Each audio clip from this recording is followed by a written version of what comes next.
मित्रांनो मी चाललोय पुण्याला. हे बघा बॅग, ही बहिणीची बॅग आहे. सगळेजण मिळून चाललोय, 3 जण. आणि बहीण उतरणार आहे सांगलीमध्ये. मी तिथून जाणार आहे पुण्याला. आणि अचानकच ठरले, त्यामुळं सकाळी उठलो तसं ठरलं आमचं. मग आता चाललोय डायरेक्ट पुण्याला. मित्रांनो आता मी गाडीत बसले, शिवशाहीमध्ये बसले, पुण्याला चाललोय. आणि आपला एक आपल्या कवठे महांकाळच्या जवळचाच मित्र आहे. नाव काय तुमचं? संकेत. संकेत नाव आहे.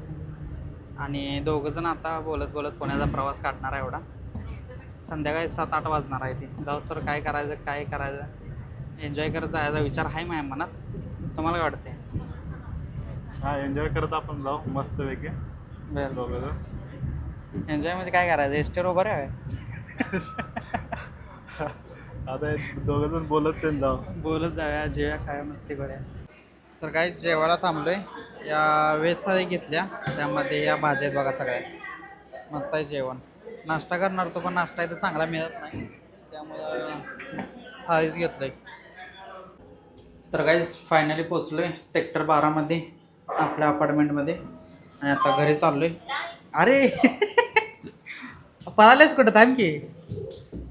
हा पळाल्या बघा, मला बघून पळाले असं.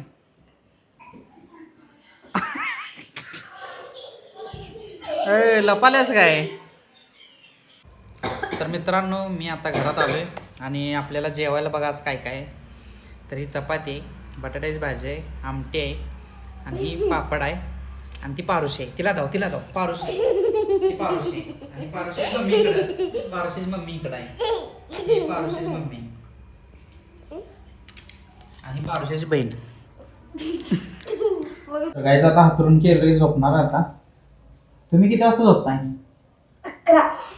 एवढ्या लवकर? मी 3ला झोपते कवट्यात. आजच्यासाठी एवढंच आहे. भेटूया उद्या नवीन ब्लॉग मध्ये. तोपर्यंत जय हिंद, जय कवठे महांकाळ. केम छो. मजा